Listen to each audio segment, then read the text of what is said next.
We need to recognize that that ethics can mean different things to different people. And we're going to talk a lot more about that as we go through today.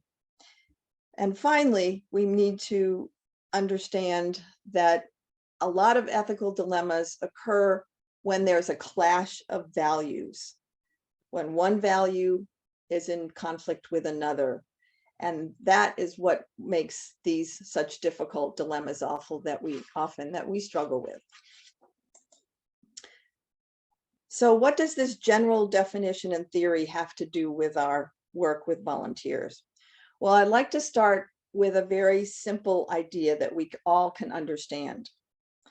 I'd ask you to think of ethics as a backpack that each of us carries with us.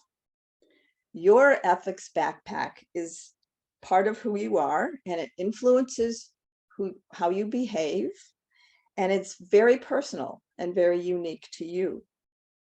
I may have some of the same things in my ethical backpack as you have in yours, but other content could be quite different. And that's why we can never assume that another person's ethical backpack is exactly the same as ours. Now let's look more closely at what's in this backpack that we all carry with us. So there are three kinds of ethics there for most of us. First of all, our personal ethics. And these are mine. They're very subjective. They're personal to me. They are my values and principles that are influenced by my history, my life experience, perhaps by my religious beliefs, perhaps by my ethnic or cultural background. And it is my personal ethics that guide my immediate reaction to a situation. So this is the little voice that pops up when I encounter a situation and immediately starts to point me toward what is the right thing to do. However, remember what I said a second ago, not all of our backpacks have exactly the same thing in them, the same content. And so because of personal ethics, doing the right thing may mean something different for me than it does for you. The second group of ethics that we have in our backpacks are organizational. And these are a set of principles that govern the behavior of a group of ethics, as I just mentioned earlier. Some organizations call them guiding values or guiding principles or a code of ethics. And the purpose of these is to ensure that everyone is behaving in the same general direction without leaving it up to each person to behave only according to their own personal ethics. And when we join an organization, either as an employee or as a volunteer, we are agreeing to abide by the values and the rules of that organization. So if you don't know if your organization has a code of ethics, I really encourage you to ask the question. And if it does have such a statement, I would encourage you to pull it out and look at it after today's session and compare the contents of that with what you're hearing today and give it some more thought. The third kind of ethics in our backpacks are professional ethics. And that's what we're going to focus on today. These are values and principles that apply to a specific field of activity. And when I say professional ethics, what you may think of, I know what pops into my head usually is the examples from the medical field, the legal field, accounting. Here in the US, fundraisers have a professional code of ethics, and human resource managers have a code of ethics. So many historic long-standing professions have these professional codes of ethics. They define a foundation of practice that is universally accepted no matter what the setting. So if we look at the medical field, for instance, there's a set of medical ethics that all professionals in the field of medicine have to follow, whether they work at a private clinic, a large hospital, or are in private practice. It doesn't matter where they're practicing medicine, they all have to adhere to their code of professional ethics. So for us in volunteer engagement, we obviously work in a wide variety of types of organizations, but these our professional ethics for our field that I'm going to go over today, these apply and are equally relevant to all of those kinds of settings and organizations. So with all of these three various buckets of content in our backpacks, is it any surprise that sometimes there's a conflict? Hopefully, most of the time, these three sets of ethics are pretty similar and overlap a great deal. But once in a while, there can be a situation where you may feel that your professional ethics is in conflict with something that your organization is promoting or is wanting you to do, and or a conflict with your personal ethics. And these are really, really sticky situations. Hopefully they don't occur very often, but sometimes they do, and they're tricky to navigate. Now, before we get into more detail about our professional ethical values and principles, I just want to give you a little bit of context for where they came from, because you may be wondering, you know, where was our code of ethics for our profession? Where did it come from? So, believe it or not, ethics related to volunteer management actually began being talked about 50 years ago, when our role was struggling to be recognized as a legitimate type of work. Ethics is one of those defining characteristics of a profession, and the first statement of professional ethics was developed by the Association for Volunteer Administration, which was very active in the US and Canada, starting in the 1970s and 80s. Later on in the 1990s, there was a major revision of that statement, and it was the document was updated significantly based on the work of the Josephson Institute of Ethics. And then that material was transferred to the Council for Certification in Volunteer Administration in 2006 and was updated again in 2016. So there have been consistent efforts to keep this very relevant and useful to the field over time. If you're not familiar with CCVA, which sponsors the international credential for volunteer management, I encourage you to check out their website. It's on the slide deck here, and it's on the materials that you have, and learn more about it if you're interested in considering that credential. So that's a little bit where this came from. And now these are the ethical values for volunteer engagement professionals.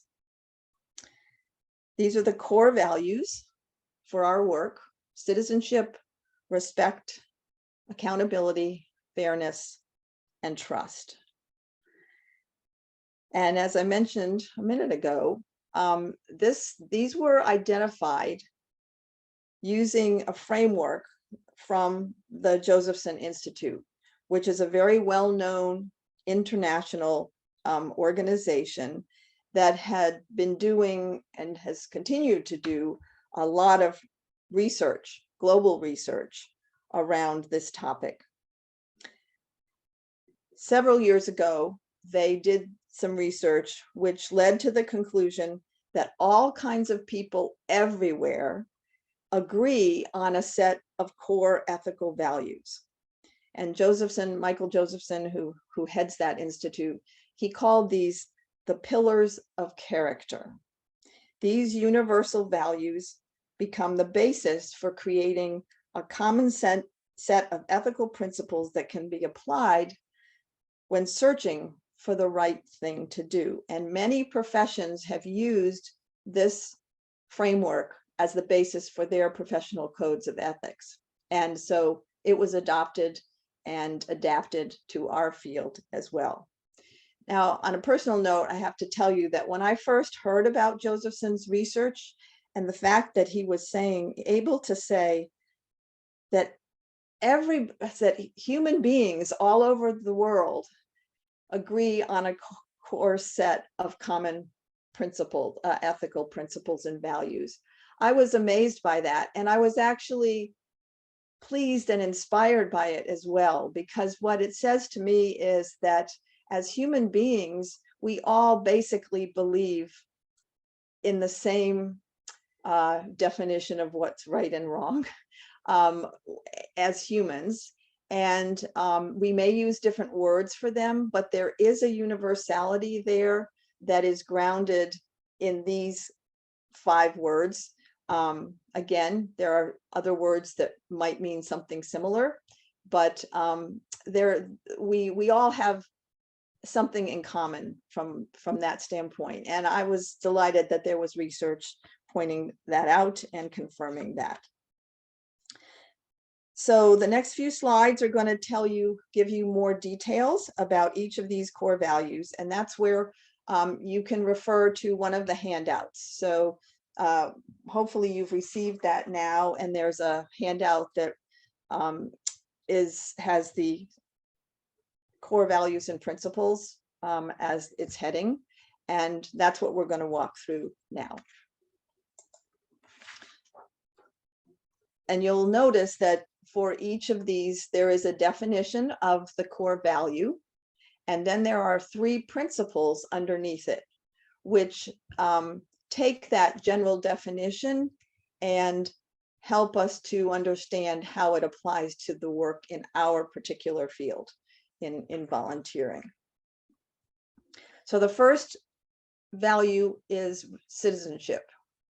And this talks about the fact that we, as administrators of volunteers, understand that volunteerism is a foundation of civil societies and guides the organization and its stakeholders toward active community participation.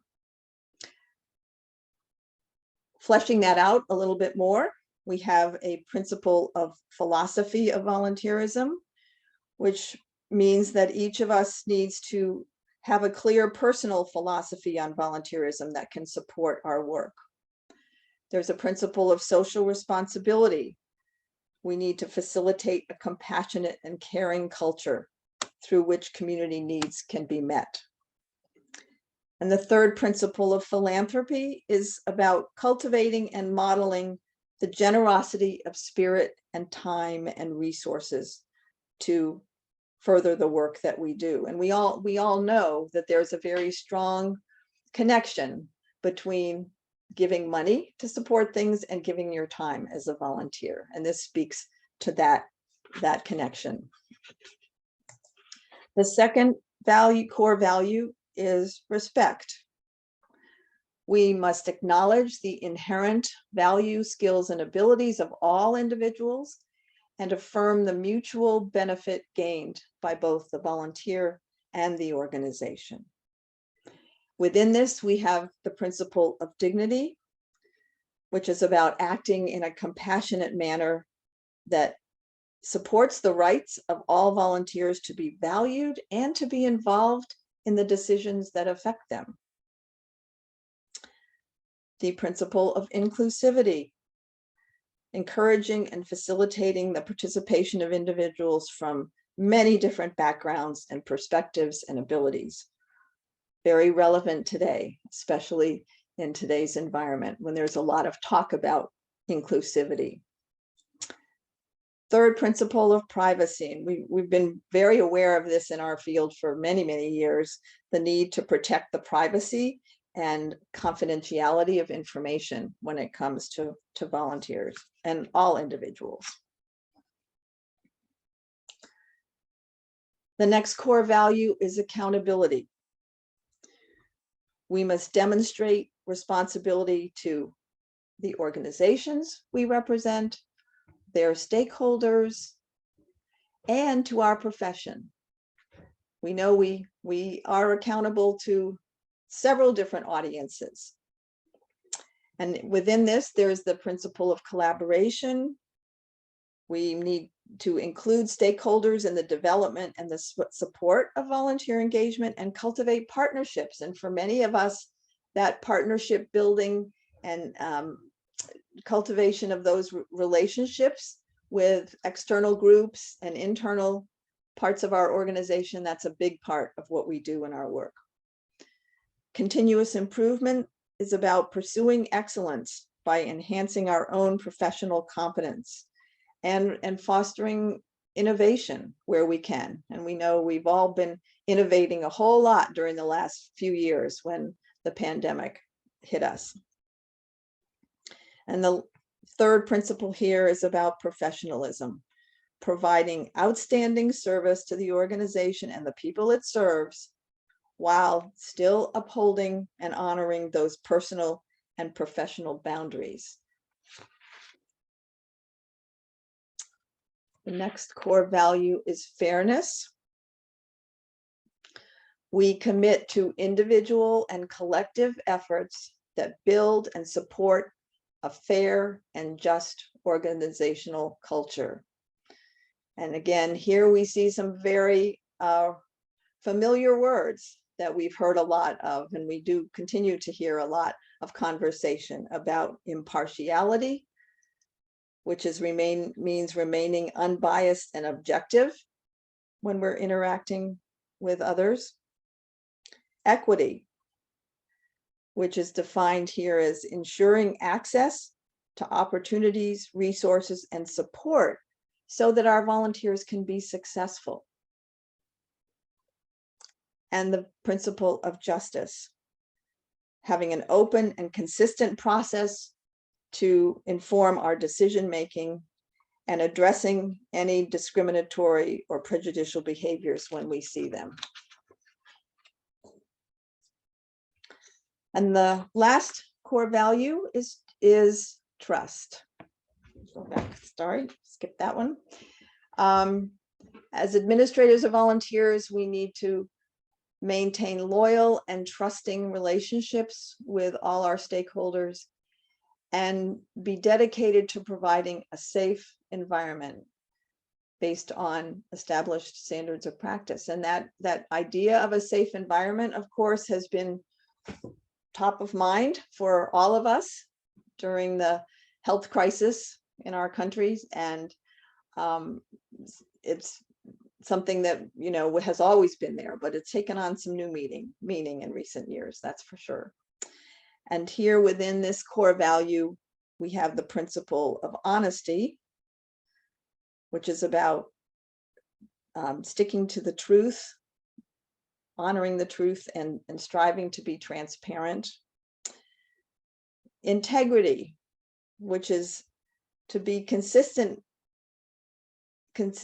between word and action. So following through as doing what we say we're going to do and addressing any conflicts of interest that may pop up.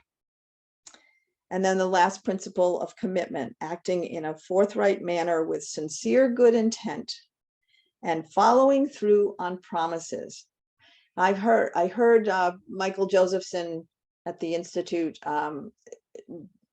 in one of his speeches refer to that phrase promise keeping. And that really stuck with me. I hadn't really heard those words before in that context. And it really resonated with me that this is something we have to really be careful about with volunteers, right? We promise them things when we take them into our organization. We say certain things are going to happen, they're going to experience it in a certain way. And if that doesn't happen, if that promise is not kept, it can lead to all sorts of problems and them spreading bad news about our organization out there in the community, etc. So promise keeping is something that's mentioned here under this ethical principle, and one that I think is very relevant to our work. Okay, so that was a very quick trip through the core values and principles, an introduction, a lot to think about. And I'm sure that a lot of these words are very familiar to you. Similar language appears in many codes of ethics, which is a good thing. It's a good thing that we're sort of on the same page in many ways with other professions that we may encounter or that are out there in our lives and in our communities. It's been tailored to our work here in this document, and I really encourage you to create some future opportunities to walk through these again more slowly with each other and have some more conversation about how they apply to your work on the ground. So in summary, the professional ethics portion of our backpacks contains these 5 core values, each of which has 3 principles describing how that value connects to our work in volunteer engagement. So you now may be wondering, well, this is great theory, but how does this relate to our everyday practice and our work in the trenches? How do we use this ethics backpack to make the right decision in our daily work? Well, we have a process to recommend to you. This process is not unique to CCVA. If you read other literature about ethics and ethical decision-making, you will see a very similar process laid out. It may look slightly different, but this is a pretty familiar and often recommended set of steps to follow. Overall, this process is helpful and effective for a number of reasons. First of all, it will promote a better understanding, a fuller understanding of the situation that you're involved in. So it really forces you to uncover things, turn over the rocks, and dig a little so that you can understand really what's happening in a fuller way. It also avoids that knee-jerk reaction to a situation based on your personal ethics. So remember, I mentioned the personal ethics in your backpack is the one that's the voice that first pops up, but we can't allow that to be the only voice we listen to. We need to also consider the other contents of our backpack and take other things into consideration before we decide how we're going to respond to the situation. The process encourages creative thinking and enables you to get multiple perspectives about possible solutions. Making an ethical decision in a complicated dilemma is not something we should do by ourselves. We need to involve other people and help to get have our thinking expanded by with input from other people.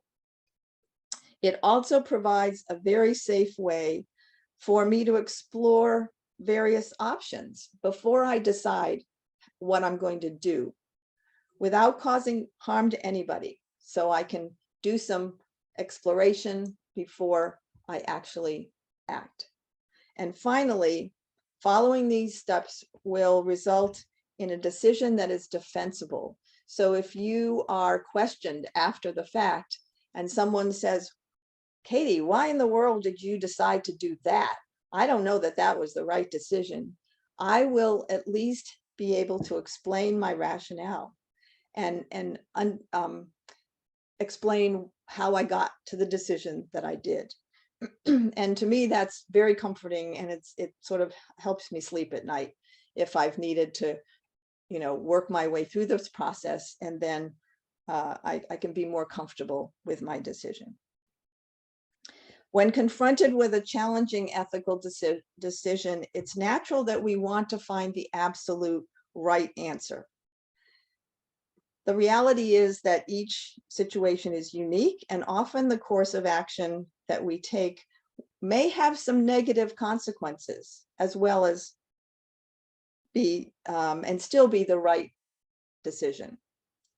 So our goal has to be to make the best decision based on the best information with the least harm, the least amount of negative consequences. And we may want perfection, but rarely do we get perfection in this because it's complicated, and we have many things to consider. So I just want you to hear me when I say that, sometimes the right answer doesn't mean that there isn't a downside to it, but it is the path of least harm is what the language is that's often used, and that's what we're seeking. Okay, so let's talk about this process a little bit more. So the first step is to gather information, and we need to go and find out more about the context of what's going on. What is unique about this? Who else is involved? What else do I need to know before I can make a decision? And one of those things may be to look at your organization's code of ethics, and to look at your organization's policies. Is there a policy and internal rule that would ordinarily apply to this situation?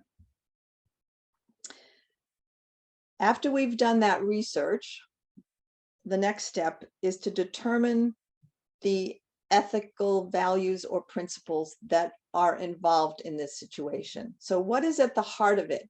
Where's the tension? Why is it that this is feeling difficult to you and not obvious what the right answer is?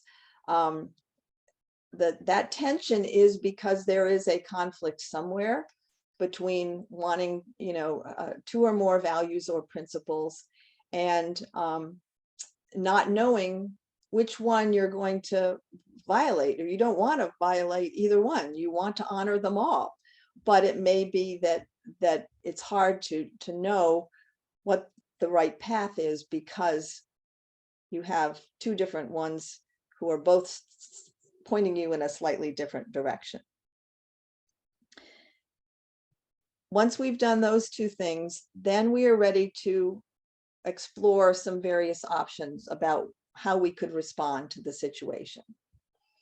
And this is where it's especially helpful to have other people, at least one other person, thinking about it with you. So asking yourself, well, what if I did this? What would be the pros of that, and what would be the cons? What would be the benefits? What would be the possible negative implications for that? What if I didn't do this? Who else would be affected if I took this particular action? And I'm sorry, I forgot to mention that one of the other handouts you have talks about this decision-making step process there, and that part of that handout is a worksheet where you can actually write out what your various options are as you work through these steps, and the pros and cons of each.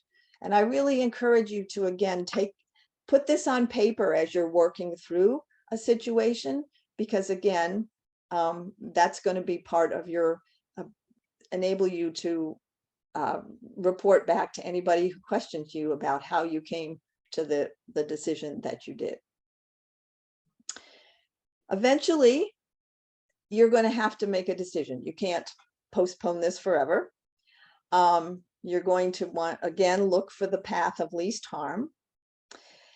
Before you actually, if you think you've reached your decision, but before you actually act on it, it can be helpful to test it. Now, what do I mean by that? Well, there are a number of tests out there. The one that I like is, I'm sorry, I keep going too fast here with my finger, is the click test. So this is really easy, really quick, and easy to remember. And it involves asking yourself 5 questions. So first of all, what are the consequences if I do this? Am I clear about any consequences? Am I clear who will benefit and who might suffer? Second, is it legal? Am I violating any laws? Now, we could have a whole other workshop on ethics and the law, because most of the time, acting ethically does mean that you're probably acting legally as well. But once in a while, and perhaps you can think of an example in history when behaving ethically actually meant violating a law. And if that is the case, and you have to make that decision, that's really a tough one to make. But you at least want to go into it with your eyes open. You want to know that that's you're going to have to live with the consequences of breaking the law. So that one doesn't affect us very often, but occasionally it does. Thirdly, image. Would I be comfortable if this decision were announced publicly? So, sometimes we can come to a decision in our own mind. Okay, I think this is the right path for me to take, the right thing to do, but I don't really want anybody to know about that. But in today's world, we can't be sure that anything's going to stay private. So I have found it helpful occasionally when I've used this process to imagine, what if this were to hit the front page of the newspaper or be on Facebook, that this was the decision I made or our organization made? Would I be comfortable with that? And would it hurt or harm or help our public image? The C is for culture. Does this decision support our organization's culture and values, or does it damage it? And then the last one is very subjective. Does this action cause a knot in my stomach? So this is our gut. This is our gut check. On a gut level, emotionally, do I feel comfortable with this? Would my parents approve? Would my mentor approve? People who I highly respect, do I think that they would approve of this decision? So this is a quick test that we can recommend to you as a final check on your decision before you act. And then, of course, finally, we do have to take action with confidence, with courage, with professionalism. There may not be 100% guarantee that you've made the right decision, but you will be able to justify your actions because you followed a rational, thoughtful process, not just an emotions-based process that took into account all of the contents of your ethical backpack. Okay, now I'm going to stop for a moment and see if there are any questions that popped up during all of what I've shared thus far. We've not had any questions in the chat, but if anyone was just about typing one out or has a burning question just at this moment, you can come off mute to ask Katie. No, sounds like everyone's still taking it in, Katie. Yeah, I know. Reflecting on it. It's a lot to take in, it's a lot. So, all right, I'm going to just skip to the chase here, and because I know we're running out of time. This is one of my favorite quotes about moral courage, and that's what we're talking about. We need to have, as professionals, moral courage, the quality of mind and spirit that enables us to face up to ethical dilemmas and moral wrongdoings firmly, confidently, without flinching or retreating. So we need to follow a process like that will enable us to do that, even though we feel like we want to run screaming in the opposite direction and not deal with this mess that's landed on our desk.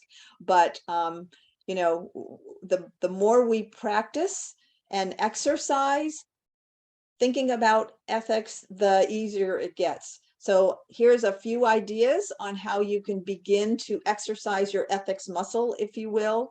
The simple act of posting that one-page handout of values and principles where other people can see it could lead to some interesting conversations with volunteers and your co-workers about ethics related to volunteer engagement.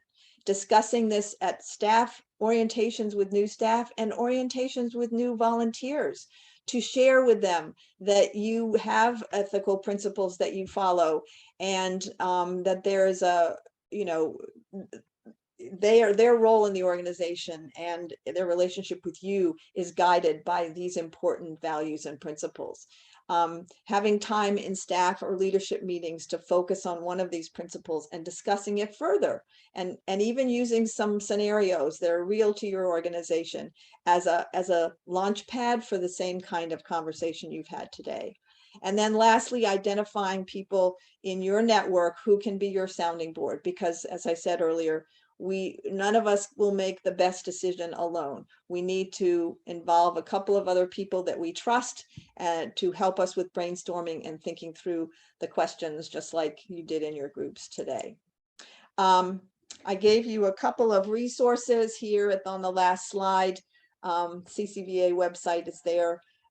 Independent sector has a lot of examples of codes of ethics in the United States organizations. And then the Josephson Institute website is a wealth of information about this. And again, remember, this is an international institute, so he's not just focused on the US by any means. Okay, so I want to just say thank you for your attention today. I'm sorry we ran over a couple of minutes, but hopefully this has been helpful to you. And I think, yeah, all of it will be available to you afterwards if you want to revisit it. So I'll turn it back to you, Joanna. Thank you so much, Katie. That was absolutely fantastic. And as always with these sort of topics and these events, I want to keep talking about it and get back into the breakout sessions and work on more things. I don't know if others feel the same. And to everyone here, thank you so much for joining us. We hope you found today's session as engaging as we did.